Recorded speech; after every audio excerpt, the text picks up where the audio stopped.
I would now like to invite up our distinguished panel of authors, and we are going to have a quick discussion about the book itself. So everybody come on up.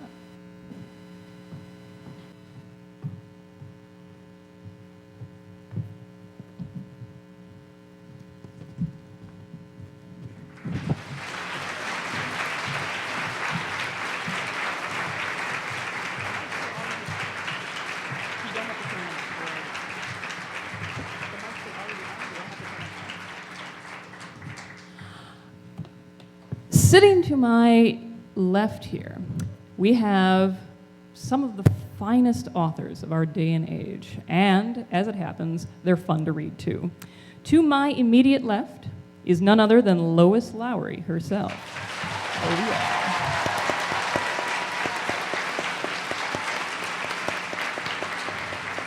A Newbery winner in her own right, she is the author of Number the Stars, The Giver, and the sequels that came to The Giver. Most recently, she's written books like The Willoughbys, The Birthday Ball, and I'm happy to announce that this fall she will have a new book out in the Giver sequence, and it is called Sun. So look forward to that.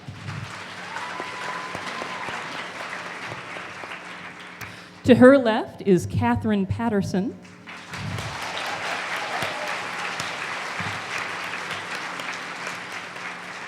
She is now the former ambassador of Young People's Literature, a post she held for 2 years. She is also a Newbery Award winner for A Bridge to Terabithia. She is the author of great classics, yes, Claude, great classics like The Great Gilly Hopkins. And of course, last year, she had a book that she wrote with her husband called The Flint Heart, so be sure to check that out.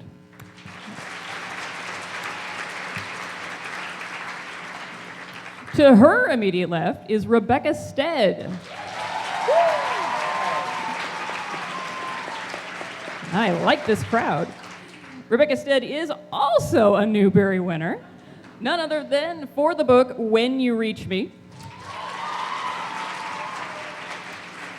And some people may be very pleased to hear that she has a new book coming out this fall as well, and it is going to be called, if I have it written down here, oh yes, Liar and Spy. So be sure to look for that. And last but not least, we have the master of horror himself, R.L. Stine.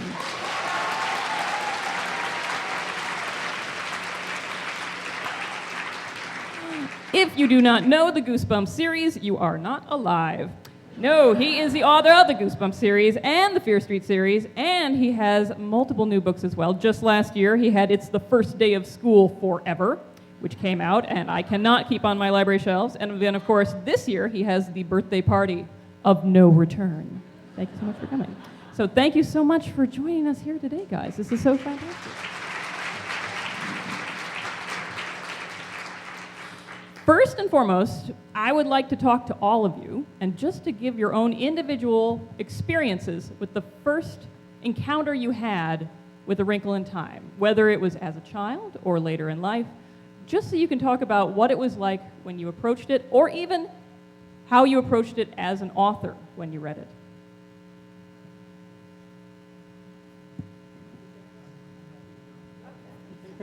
Betsy, I have to say, my first experience with A Wrinkle in Time was last week. I read it. I hadn't read it. I have no childhood memories of the book because when it came out, I was 18 years old. So I couldn't have childhood memories of it. And I didn't read it then, but I do remember 1962 was a big year in science fiction and fantasy. It was the same year that one of my all-time favorite science fiction fantasy books came out, which was Something Wicked This Way Comes by Ray Bradbury. And I know I was reading that year. So it was obviously quite a good year for these books.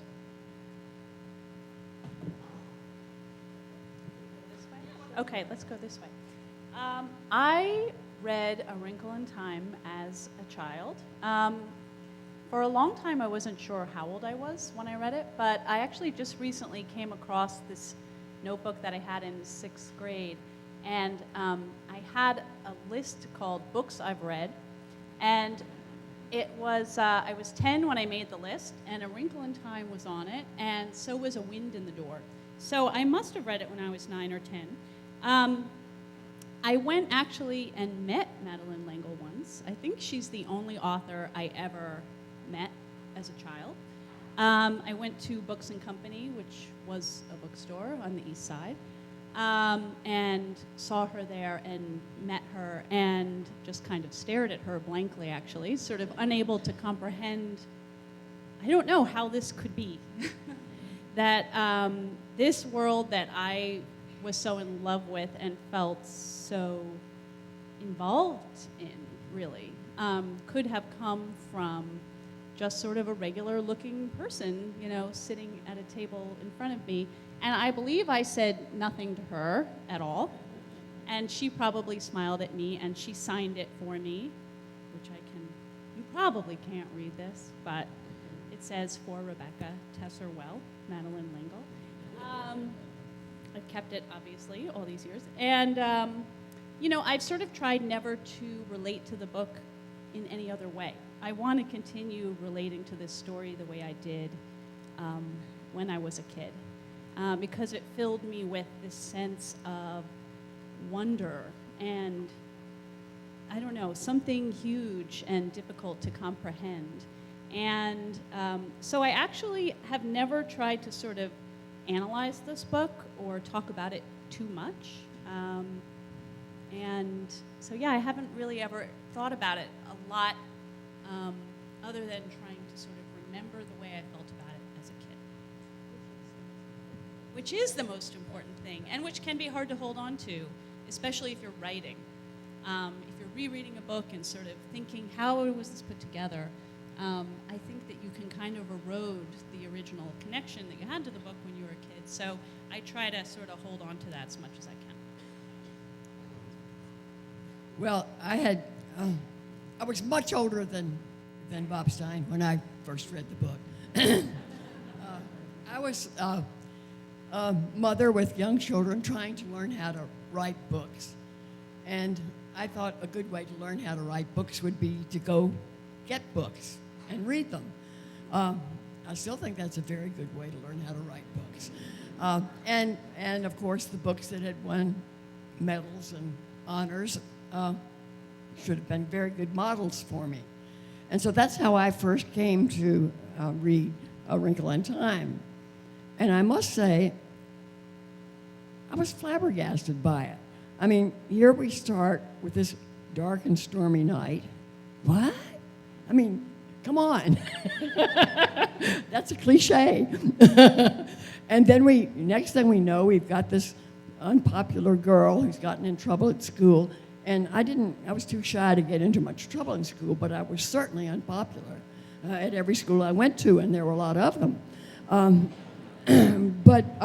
So I'm beginning to feel this great sympathy for Meg Murray and on this dark and stormy night. And she has this very sort of strange little brother and a missing father with a great mystery attached to it. So I'm deep into this mystery of this unpopular girl, and suddenly Miss Whatsit shows up.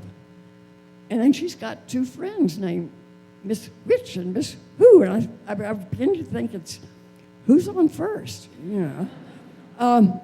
So I was very puzzled by this book because it seemed to have everything in it.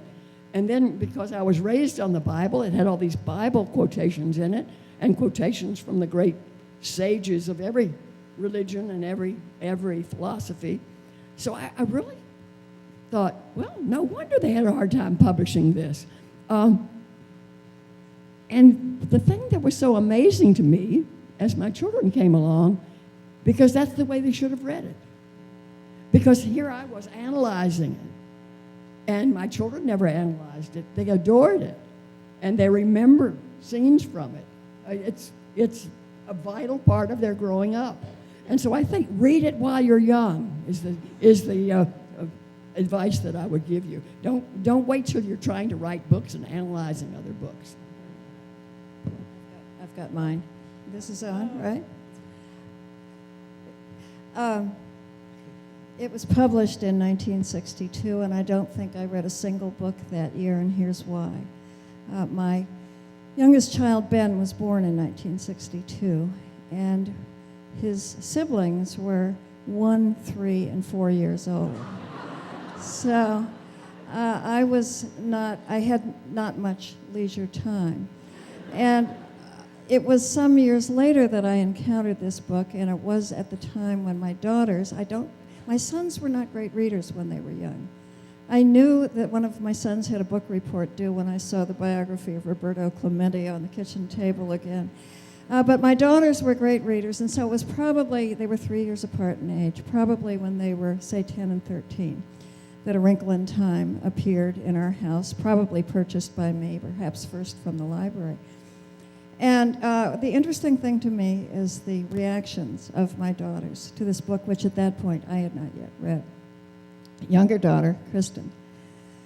I love Charles Wallace. He is such a sweet little boy. I could see exactly why she had to risk her life to save Charles Wallace. How could she do otherwise? Other daughter, Alex. This is the first book, thank God, that finally explained the theory of relativity to somebody my age so that I could understand it. Okay, years have passed since then, and this past week, my daughters are now 50 and 53. I emailed both of them in anticipation of coming here and said, what do you guys remember about A Wrinkle in Time? Kristen emails back, I loved Charles Wallace. The other one emails back, it was the first book that accurately described the theory of relativity. And she also, the other daughter, mentioned something I had forgotten in my subsequent reading of the book.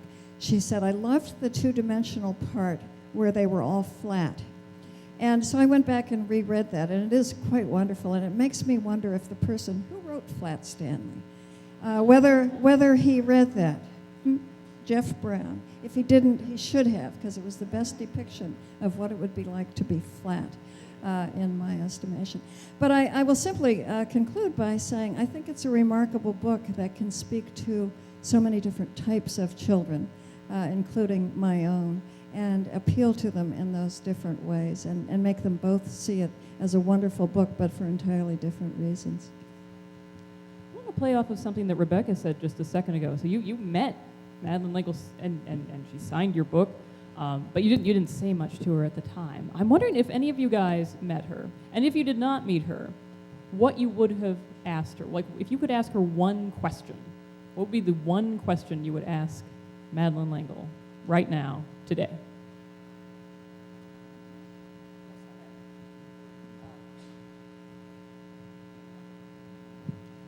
Yes, I actually met Madeleine on several occasions.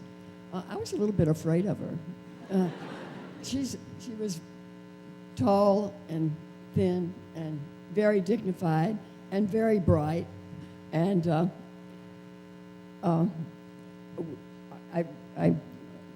we were both on at a conference, and the topic of the conference was, "Do I dare disturb the universe?" And she said, "We have to dare." And my speech, which I'd already written, started out, "Do you dare disturb the universe?" What? I hardly dare disturb my sleeping Springer Spaniel. So timidity was holding me back from asking her many questions. But she did have a delightful sense of humor, I must say. So I shouldn't have been quite so frightened. And if you could ask her one question? If I could ask her one question. I think the thing that all of us who write, especially for the young, want to know is, how do you do it? I mean, how do you bottle that makes children be affected by a book for the rest of their lives? I think.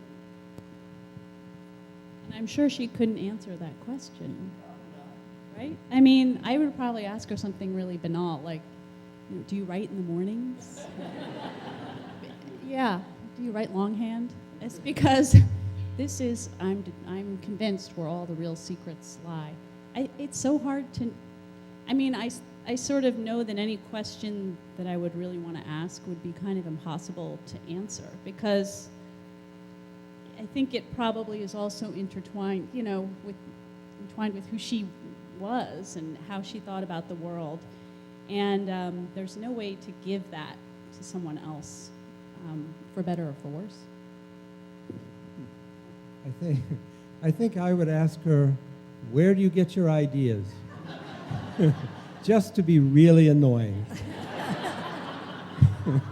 That would be fun for me. No, that's every author. That's what I have to tell you. Every single fan letter I get from anybody says, "Dear R.L. Stine, my teacher is forcing us to write to an author, so I chose you. Where do you get your ideas?" She would like that, right? And I guess I'm the one who's left here. I never did meet her, and I regret that. I'm sorry that I didn't. But I tried to meet her by letter once. I had been on a plane and picked up an airline magazine which had an interview with Madeleine L'Engle in it. You know, those airline magazines are horrible, as you know. They're all advertisements for plastic surgeons in the back. But every now and then you happen on something wonderful, and this had an interview with Madeleine L'Engle in it. And in the interview, she talked about the recent death of her son. And I thought, since she had discussed that publicly, it would be okay and perhaps even appropriate for me to write to her, because I had recently lost a son. And so I wrote her a long and heartfelt letter. But it was too late, I think, at the time that I wrote that. She probably was getting too much mail and from too many strangers. And it was an imposition, I suspect. And so I got only a form reply. And I'm sorry that my memory of having tried to meet her met such an impasse. However, the question that I would have for her, I think, probably is also what she might have answered had she answered my letter.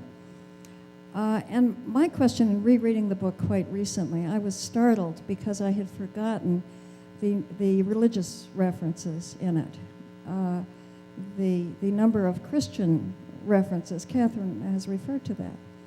And I'm not sure that would be published today, or that an editor might ask you to tone that down a bit, or that the Newbery Committee would say, listen, it's not politically correct to give an award to a book that's so Christian. But at any rate, there it is, and I can't ask her the question, but I think that might have been my reply from her of how she wrestled with such a loss and such a grief. So I think perhaps I did get the answer when I reread the book. I've often thought about that Newbery Committee and how interesting that choice was, and whether or not a Newbery Committee today would choose that book. Have you been on the Newbery Committee? I have been on a Newbery Committee. So what do you think? I don't think they would choose it. I don't think they would, and I think it's for the very reasons that you just said. For that reason? I think for that very reason, and it's a pity because it's a grand book, and so my respect for the Newbery Committee that did select it just goes up all the more as a result. Now, you mentioned a second ago that one of your daughter's favorite characters, without a doubt, was Charles Wallace, and then that you would go across the universe and face a giant pulsating brain to rescue him. And so, of course, my question to all of you is, who is your favorite character in this book, and why? I would just like to know what's up with Charles Wallace. Asperger's. I mean, there are precocious kids in books, but he's omniscient. You have to He read goes the other way books. Beyond it. And I think Madeleine L'Engle described him as the next step in evolutionary consciousness.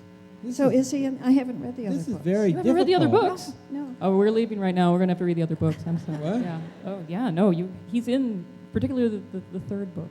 He's quite prominent. But yeah. So I was very confused by the character. I just thought, how do you believe him? He's so weird. He knows everything. He's like brilliant, and he makes food for his parents. I never heard of that. He makes dinner for them. How can you, I found him very hard to accept. I would, since I have 4 very normal children, I have a friend, Stephanie Tolan, who works with highly gifted children, and I don't think she would find Charles Wallace unbelievable at all, because the children she works with very often are telepathic. And she feels like it is another step in evolution. Rebecca, you have. I would just like to say that my son actually made me lunch today. It's tomato soup from scratch. My son is 31. He never made me a bowl of Frosted Flakes.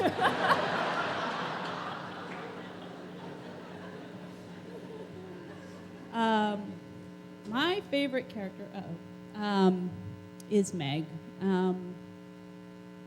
I love Meg, and one of the things that I really loved about this book, and again, I don't want to talk about it too much because I'll wreck it, is the fact that it gave me access sort of to the internal life of a girl kind of like me.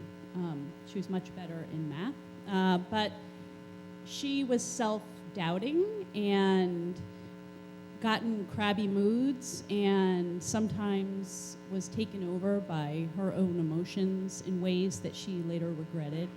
And I related to all of that, but it's not the kind of thing, actually, that most 4th, 5th, and 6th graders talk about with their friends. They just mostly don't, in my experience.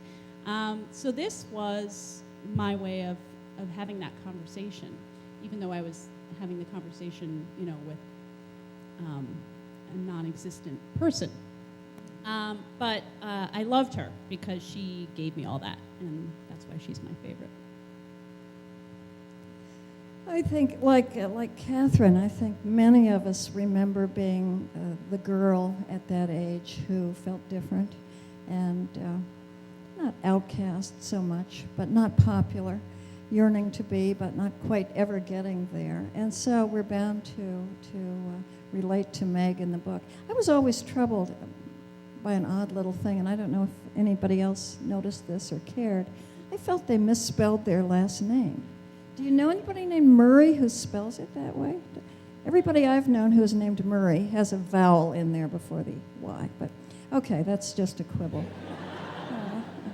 But I just want to tell you something that has just come to my mind about my older daughter, the one who liked the Einsteinian theory in the book. When she was in junior high, and this may have been related to A Wrinkle in Time, I'm not sure, but it came the time of year when she had to do the dread science project, and the dread is from the parents, of course, not the child. And so she did her science project on the human brain. And we had a friend who was a neurosurgeon, and he gave her a human brain preserved. And it was we lived in Maine. The geography isn't relevant except that it was a bean pot that the brain was in. And it was kept in our barn of our old farmhouse in Maine. And we kept it a long time after her science project was finished. And it's hard to know how to dispose of a human brain. And so we eventually had a small funeral for it and buried it. But what I'm remembering, and maybe these kids were kids who had read A Wrinkle in Time, but kids whom I didn't know, kids from other towns, strangers' children, for months afterwards would come to my house and knock on the door and say, "Can we see the brain?"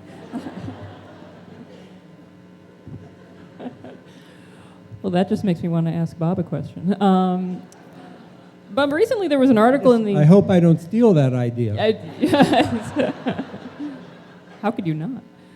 There was recently an article in the Atlantic Wire that compared A Wrinkle in Time to Hunger Games. And you had a quote in that article. I wondered if you could talk a bit about that.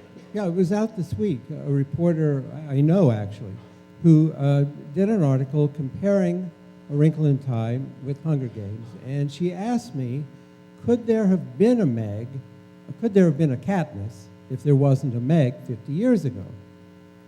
And I thought, well, no, I guess Meg probably is the precursor. And there are many parallels between the books. So I'm quoted as saying, yes, she had to be a precursor to Katniss. But then as I thought about it during the week, I realized that maybe the two books shouldn't be compared. Partly because Hunger Games is so fiercely realistic. It's really in a very different tradition, I think, of fantasy. And A Wrinkle in Time, I think, is closer to fairy tale. And so I'm sorry I said that. Apology accepted. But do you think, it seems to me, comparing the two, that Hunger Games has such explicit and horrifying violence. Could that have been published in 1962? I don't think so. Even though Not for Meg kids. in A Wrinkle in Time faces the same terrible dangers, it's a very gentle sort of suspense, I think. I don't think it could be published for kids. No. But that same year, A Clockwork Orange came out. Talk about violence and horror. That, of course, was for adults. Now, Rebecca, you have a Newbery Award-winning book called When You Reach Me, in which the character loves A Wrinkle in Time, loves A Wrinkle in Time. Can you talk a little about how your book, writing your book, or even the book itself, was influenced by A Wrinkle in Time? I can try. So when I started writing When You Reach Me, the main character, Miranda, sort of showed up, and this is one of those just things that happens, when you're writing, and what I try to do is not, question, just sort of, I try to just keep going. She sort of was carrying A Wrinkle in Time around. And I had no idea why, and it didn't really seem like something that was necessarily going to stay in the book even. I thought it might be kind of, I don't know, sort of what I sometimes call a note to author. Like sometimes you write something in a book, one person says, "Why are you so angry?" And the other person says, "I have no idea." And that's really a note to yourself, the writer, saying, you don't know why this person is angry. That's not the dialogue that's going to end up in the book. And so sometimes there are these things as you're writing that later you go and take out and clean up. And so at first I thought, oh, Rebecca, you're just reminding yourself that this character is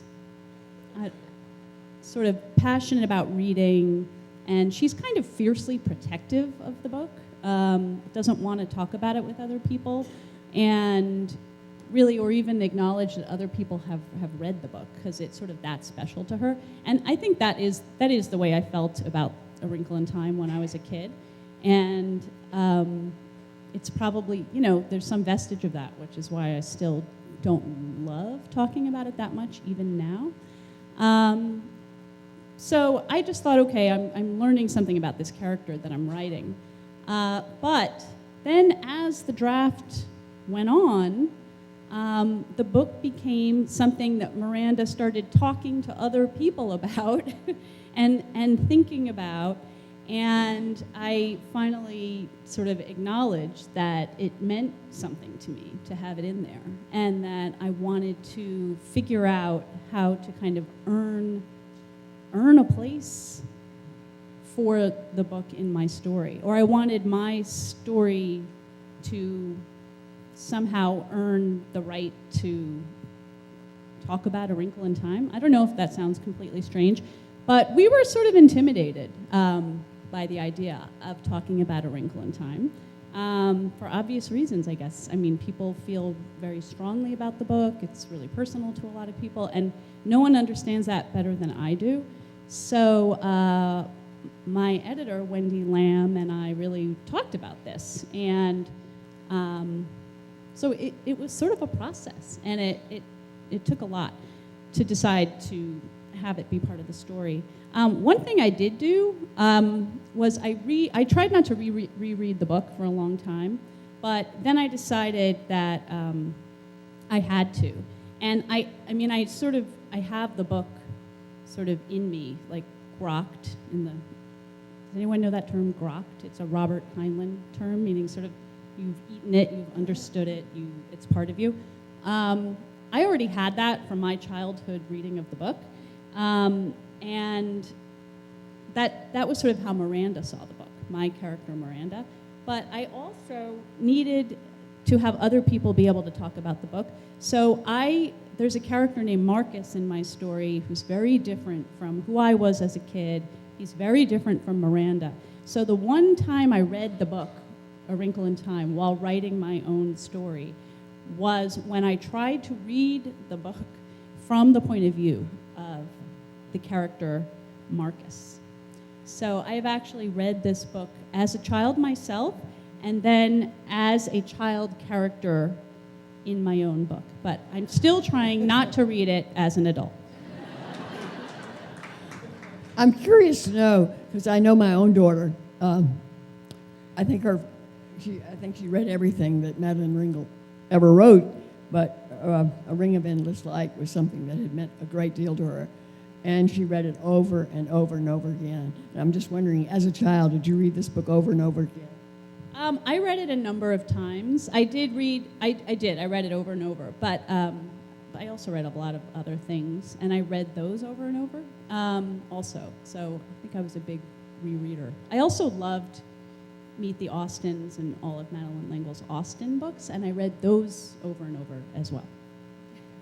Yes, my daughter can supply the family tree on both sides without blinking an eye. When kids come to my library and they are assigned to read a work of science fiction, which they periodically are, I can hand them any number of books. I tend to hand them The Giver 9 times out of 10. And so Lois, I am wondering, in terms of The Giver, do people ever equate the world of The Giver, and I'm going to have to pronounce its name, with Camazotz, which is the world in Wrinkle in Time, where everyone has to be the same? It's an interesting question because when I reread this book in anticipation of being here, I saw the correlation, but nobody has ever mentioned it to me. Over the years, many people have mentioned other books as being called to mind, but it's always Brave New World or, well, there are several others. Anthem, which I've never read. And an author accused me of stealing ideas from his book, which I had also never read. And that author was Ira Levin, who wrote a book called A Perfect World or The Perfect World. And apparently there were some similarities. So I think what happens is there are certain basic themes that appear when people think in certain realms. And these do appear in A Wrinkle in Time, and it was called to my attention only quite recently. So it surprises me now that you ask the question, that nobody else has. If they've noticed it, they haven't asked me about it. We have time for maybe a reading of a passage from the book. And Katherine, you highlighted a passage from the book. Would you?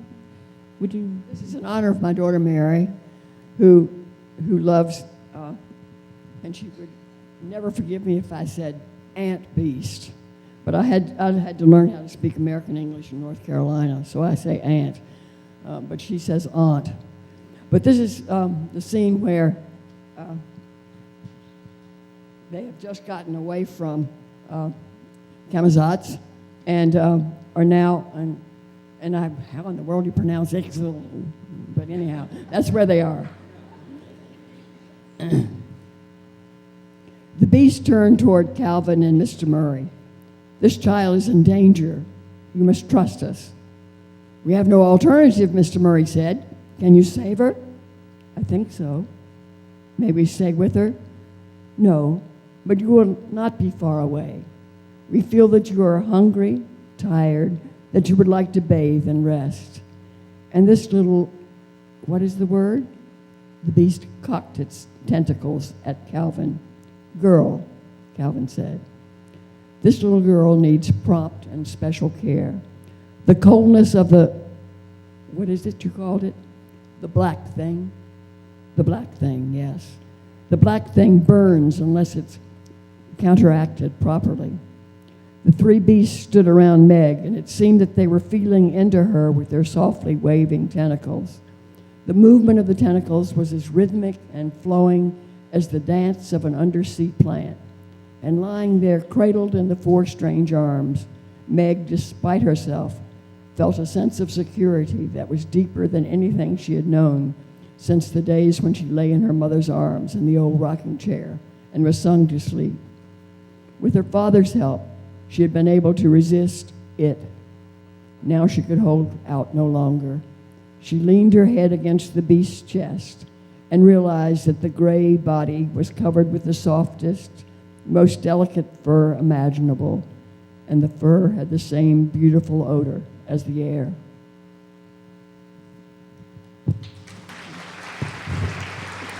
I'd like to thank my panel for joining us today. Thank you, all of you, for coming out. This was fantastic.